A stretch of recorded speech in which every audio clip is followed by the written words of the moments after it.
Good morning, dear children. Welcome to the maths class.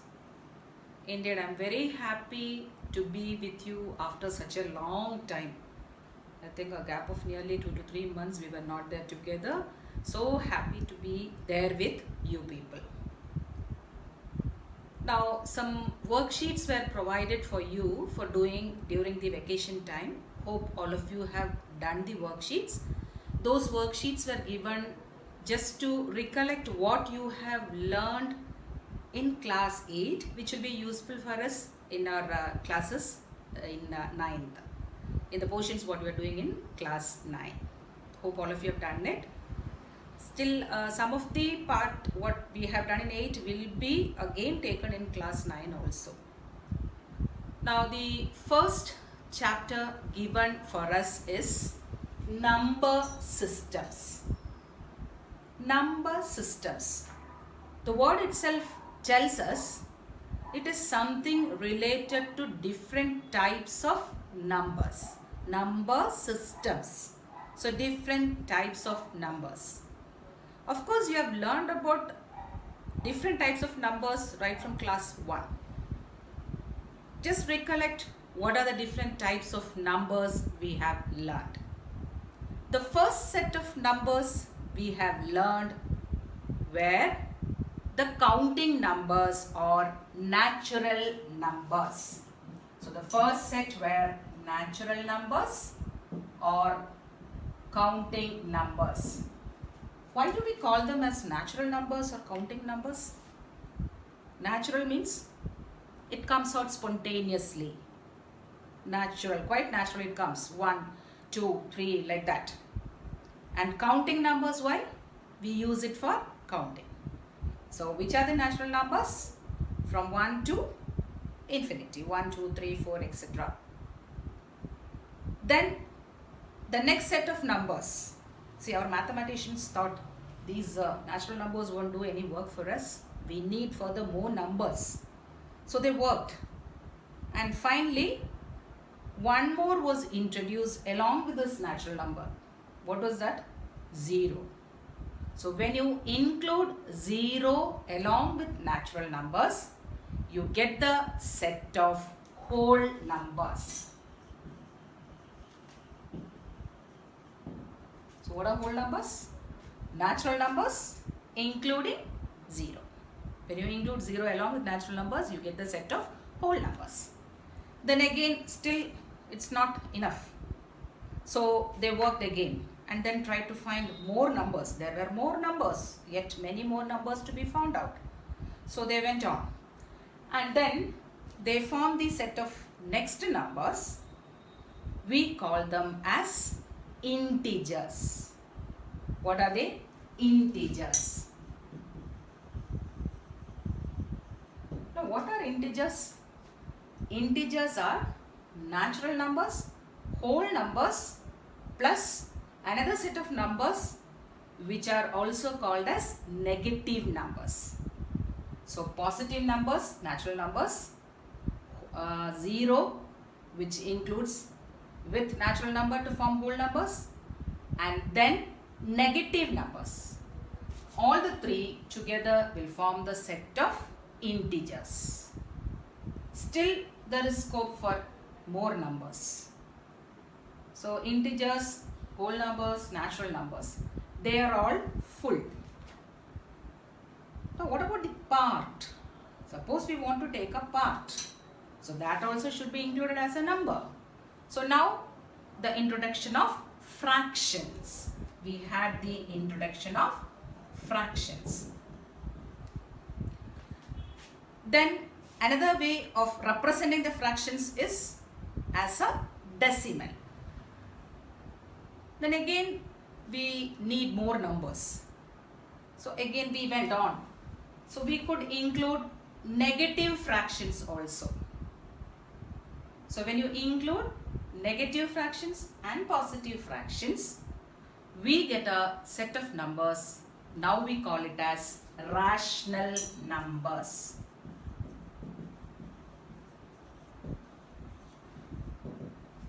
This rational numbers, of course, we have learned in class 8. Can you give a definition for rational numbers? Any number written in the form P by Q, where P and Q are integers and Q is not equal to 0. Such numbers we call them as rational numbers. P and Q are integers, means it can be positive or negative. P can be positive or negative, even Q can be positive or negative. But only one condition, Q should not be equal to 0. See, rational number actually is fraction only. Positive and negative fraction taken together. It forms rational numbers. So there it is a part of the whole. So rational numbers are numbers of the form P by Q, where P and Q are integers and Q is not equal to 0. They are called as rational numbers. Now let us see how we are representing them. Natural numbers, we denote it as n. When you include 0, we have the whole numbers, we denote it as w. Integers, we denote it as z. This z came from the German word Zahlen. Z-A-H-L-E-N. Zahlen, meaning to count. So integers we represent as z. Then rational numbers, we represent them as Q. Q means a set of rational numbers. You know why Q we have taken? See, what is rational number? It is of the form P by Q. That is a fraction. Fraction is actually a ratio, a way of comparing, a comparison. Okay, 1 by 2. What does it mean? 1 out of 2. So there is a comparison there. It is a ratio. And because it is being a fraction, you are doing a division there. You are dividing P with Q. So when you divide, you will get a quotient. That quotient is the rational number. That is why we write it as Q. Represent it as Q. So hope you have understood this. The set of numbers, natural numbers, whole numbers, integers, and then we have rational numbers. Now let us go a little beyond this rational numbers. So in class 8 we have seen more about this rational numbers. You have learned how to represent rational numbers on the number line. Standard form of rational numbers. What is standard form of rational number? Standard form means the denominator will be positive and both P and Q will be co-primes. Co-prime means both of them will be having only 1 as their common factor. So P and Q are co-primes and the denominator, that is Q, is positive. Then we say that the number is in the standard form. The rational number is in the standard form. Then we have also learned to find rational numbers between given rational numbers. See, there are infinite number of rational numbers between any two given rational numbers. Why? Because it is a fraction. It is a fraction. So there are infinite number of rational numbers between two given rational numbers. And we have also learned how to find the rational numbers between two given rational numbers. That was given in the worksheet. I hope all of you have done it. And you know how to find the rational numbers between two given rational numbers also. So these form the set of numbers, one set of numbers. Now we have another one set of numbers, a new introduction, which cannot be written in the form of P by Q, where P and Q are integers and Q not equal to 0. That is just opposite of rational numbers. Rational numbers can be written in the form P by Q, but these set of numbers, what I am going to say, cannot be written in the form of P by Q, where P and Q are integers and Q is not equal to 0. Such numbers are called as irrational numbers. Irrational. Ir means not. So irrational, not rational. In simple words, we can say not rational. So what are irrational numbers? Numbers which cannot be written in the form P by Q, where P and Q are integers and Q is not equal to 0. So now we have learned so many sets of numbers. Say natural numbers, whole numbers, integers, then rational numbers, and new introduction, irrational numbers. Now example for irrational number is say root 2, root 5, or say 1.02365, a number like this, or the constant pi. You remember the constant pi? Where did we use in class 8? For finding area and circumference, circle. There we have used the constant pi. But there we have learned the value of this pi. We have taken it either as 22/7 or 3.14. Actually, the value of this pi is not exactly 3.14, nor it is 22/7. I'll come to that. Before that, just see this 1.02365. I have put some dots. What does those dots indicate? The dots indicate that there are numbers beyond 5 also, which is never ending, going on and on and on. That is why we have put that dots over there. Now coming to this pi again, as I told. The value of pi, we have taken it as 3.14. And we think, okay, it is stopped there, its value is 3.14. Actually, the value of pi does not stop at 14. It is 3.141625 going on. And I have read somewhere up to 1.5 trillion places also can be written till now. By fast computers, they have found up to 1.25 trillion places of pi, the decimal places. So just imagine. So when you say pi, we just think, okay, it is only 3.14 or just 22/7. This 22/7 actually is, you're dividing 22 with 7, you get 3.1416, the remaining digits. So root 2, root 5, pi, numbers like 1.02365 ... these form the set of irrational numbers.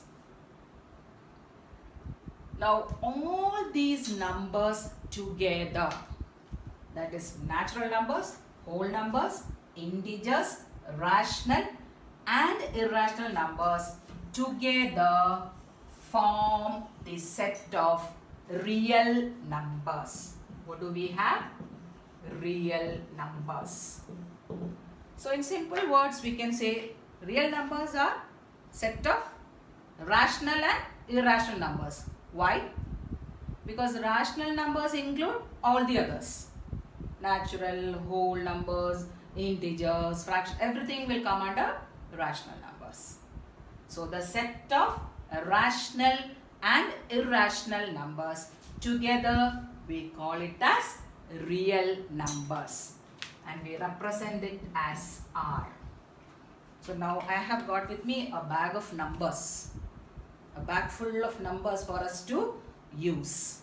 We can use all these numbers. Okay, the bag is ready with me. You can use all these numbers. What numbers are there? There are natural numbers, there are whole numbers, there are integers, there are rational numbers, and there are irrational numbers. The full sack is ready, or the full bag is ready of numbers. What do we call this full bag? As real numbers. So real numbers include rational and irrational numbers. See, a simple example I'll give you. 9A students. The 9A students were formed from children coming from 8th A, 8th B, 8th C. put together. So let us take natural numbers from 8th A, whole numbers from 8th B, and integers from 8th C. Put together, I have class 9A. Then 9B. 9B, I have got rational numbers. Rational means it includes all the others also, plus fractions, positive and negative fractions. That is 9th B. Then I have 9th C students representing irrational numbers. So 9A, B and C together, now you represent class 9. The class 9 here is real number. So set of rational and irrational numbers together make the set of real numbers. So have you understood what are real numbers? Now we'll be seeing how to represent irrational numbers on a number line. See, we know how to represent natural numbers, whole numbers, integers, even rational numbers on a number line. We know how to represent. Now we'll be learning how to represent irrational numbers on a number line. We have learned how to represent rational numbers on a number line. Already we have learned that. That is how to represent natural numbers or whole numbers or integers or even fractions on a number line. Now we'll be learning how to represent irrational numbers on a number line. So first we'll be doing with locating root 2 on the number line. Root 2 to be located on the number line. For that, what we do is, first we draw a number line. So I'm just drawing a number line. I'm marking this particular point as O.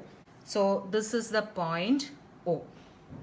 Now from this point O, we will have to take a unit measure. Unit means 1 unit. See, you can take it as 1 centimeter or 2 centimeter or 3 centimeter together can be taken as 1 unit. But that uniformity should be maintained throughout. So for convenience, I am taking 2 centimeters equivalent to 1 unit. So 2 centimeter each I am going to mark as different units. So this I mark it as 1 unit, 2 units, 3 units, 4. Okay. Now I am going to consider this 1 unit and I am going to mark this as OA. So this 1 unit measurement I am going to mark it as OA. At A, construct a perpendicular. Perpendicular means making an angle of 90 degrees. Now in this horizontal line, it is easy for us to draw a perpendicular. Just a straight line will do. So I am going to draw a straight line from A, marking it as a perpendicular. Now along this line or this perpendicular from A, we will be taking a measurement same as that of OA. What was the measurement of OA? We have taken 1 unit, that is equivalent to 2 centimeters. For convenience, we have taken 2 centimeters. You can take it as 1 centimeter, 2 centimeter, 3, whatever, up to you. See, for us to do it conveniently, I have taken 2 centimeters as equivalent to 1 unit. So the same measurement I will have to take along the perpendicular that I have drawn from A. So 2 centimeters along the perpendicular. Okay, this is 2 centimeters. I will mark this point as B. Now let me join this O and B. So OAB now becomes a right triangle. Why? because this angle is 90 degrees. In a right triangle OAB, OB will be the hypotenuse. What is hypotenuse? The side opposite to the right angle. And OA and AB are its arms. Now in class 7 we have learned about Pythagoras property. What was Pythagoras property? In a right triangle, square of the hypotenuse is equal to sum of the squares of the other two arms. Or mathematically writing, OB square will be equal to OA square plus AB square. What was the measurement of OA? It is equivalent to 1 unit. Same way, what was the measurement of AB? 1 unit. So can't we find out what is the measurement of OB? OB square will be equal to what? OA square is 1 square plus AB square is again 1 square. So OB square will be equal to 1 plus 1 equal to 2, or OB is equivalent to root 2. So we have got the measurement of root 2. What would be the measurement of root 2? OB represents the measure of root 2. Now if you want to represent this root 2 on the number line, we have to go for the next step. What we do is, keeping O as center and a radius equivalent to OB. What is the measure of OB? Root 2 units. So an radius equivalent to OB or root 2, take that measurement, keep it at O and strike an arc along the line segment what you have drawn. Mark the point where the arc touches the number line as C. Now this will be the representation of root 2 on the number line. Is it clear for you? I'll tell you the construction once again. You have a number line. You take a number line. Mark equal units. Units, it's up to you. You can take 1 centimeter or 2 centimeter according to your convenience for taking. So OA is 1 unit. Then at A you are making a perpendicular. Perpendicular means making an angle of 90 degrees. Now along the perpendicular you will take a measurement same as that what you have taken for OA. Mark that point as B. Join OB. So you get a right triangle. The explanation is given here. Already we have learned. So OB gives you the measurement of root 2. So to represent it on the number line, you keep the tip of the compass at O, marking it as the center, and take a radius equivalent to OB and strike an arc along the number line. Mark the point where the arc touches the number line as C. This would be the marking of root 2 on the number line. Now if you want to locate root 3 on the number line, the procedure up to constructing root 2 is the same.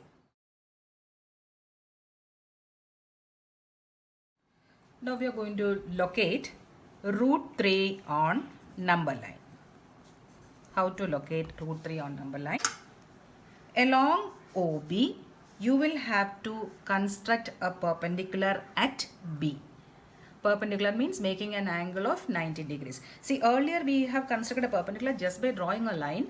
But if you go on drawing a line at B here with a scale, it may appear to you as a straight line but may not be 90 degrees. We want exactly 90 degrees. So you have to use the protractor. So using the protractor, aligning it along OB with B as the midpoint, you will mark 90 degrees. Okay. Now join this with B. So you have constructed the perpendicular. Now along this perpendicular, you will have to mark a point having a value equivalent to the unit measure what we have taken earlier. What was the unit measure here? What we have taken? 2 centimeters we have taken it as 1 unit. So that 1 unit measurement we have to take it along the perpendicular drawn from B. So here as we have taken 2 centimeters, here along this perpendicular also we will be taking 2 centimeters. Okay. Mark this point as D. Now you join O with D. So OB is root 2 units and BD is 1 unit. Now let us try to find out what would be the measure of OD. Here OBD is a right triangle. Which is the hypotenuse? OD is the hypotenuse. So you apply Pythagoras property here also. Square of hypotenuse equals sum of the squares of the other two sides. So OD square will be equal to BD square plus OB square. So OD square is equal to BD. What is the measurement? 1 unit, 1 square plus OB is root 2 square. Or OD square equals 1 plus square of a root is the number itself. So root 2 square will be 2. 1 plus 2 equal to 3. Or OD will be equal to root 3. So the measurement of OD is root 3. Now if you want to represent this root 3 on the number line, what you have to do? Keeping at O, taking a radius equivalent to OD. What is our OD now? Root 3. Strike an arc along the number line. Mark the point where the arc touches the number line as E. This point E on the number line represents root 3 on the number line. So we have seen how to represent root 2 and root 3 on the number line. Now suppose you want to represent root 4 on the number line. Root 4 is not an irrational number, it is a rational number. So we know the value of root 4, it is 2. So this will be the representation of root 4. Now you want to represent root 5. If you want to represent root 5, you should be representing root 4 first. The value of root 4 should be known first, then only you can draw root 5. So likewise, we can represent any irrational number on the number line. To represent any irrational number root n on the number line, you will first have to represent root n minus 1 on the number line. Then only we can represent root n on the number line. Now, when you represent the irrational numbers on the number line, say root 2, root 3, root 5, root 6, root 7, root 8, root 10, etc. on the same number line. So you can see arcs here. So you will have so many arcs coming over here which looks like a spiral. Have you seen spirals? Book spirals have you seen? So same way there will be spirals. This spiral we call it as a square root spiral. So constructing a square root spiral will be an activity given for you to do. We'll do it in the activity book. I'll show you how a square root spiral looks like.